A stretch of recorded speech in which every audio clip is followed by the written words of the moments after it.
Katapos ko lang magdilig, patapos na ako dun sa harap, biglang may tumakbong inahin. Biglang tumakbo papunta dito sa likod.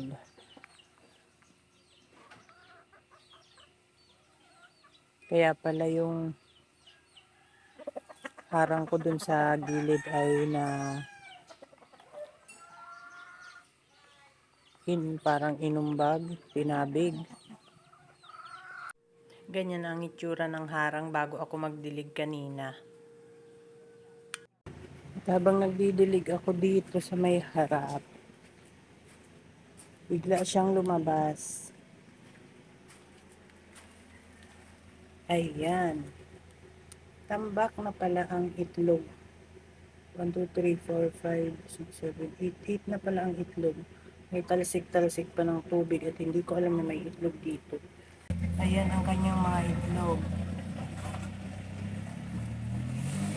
Ang ganda naman ang pagkakagawa ng pugad. Yun nga lang, pag ganitong oras ay mainit dito. Kailangan itong lagyan ng harang sa init. Ay naku po, pasaway talaga. Ang ganda ng pagkakagawa ng pugad oh. Ito na lang ang itataklob ko dun para hindi mainitan. Ang sirang pinto ng cabinet.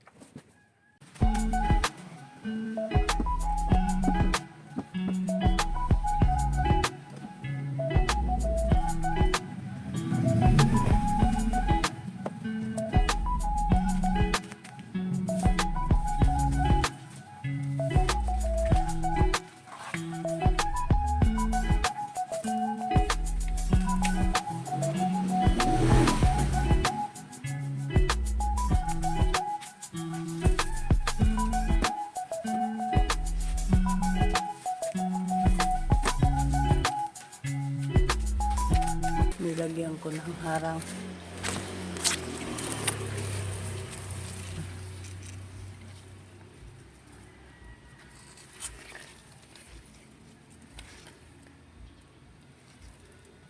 Para hindi mainitan. Nilipat ko yung tabing nilagay ko. Paharap ko kasi nilagay para pag nagdidilig ako hindi mabasa. Kaso naiinitan talaga pag ganitong oras. Ayan. Dito sa side ko nilagay. Magdadahan-dahan na lang ako pag nagdidilig dito. Ayan. Hindi na sinilitan.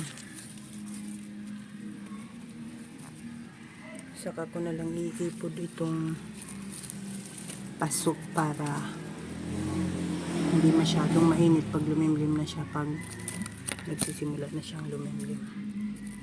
Ayan. Sana okay na yan. Magdadahan-dahan na lang ako pag nagdidilig. Ayan na. Final na yan.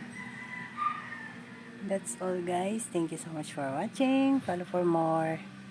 Bye.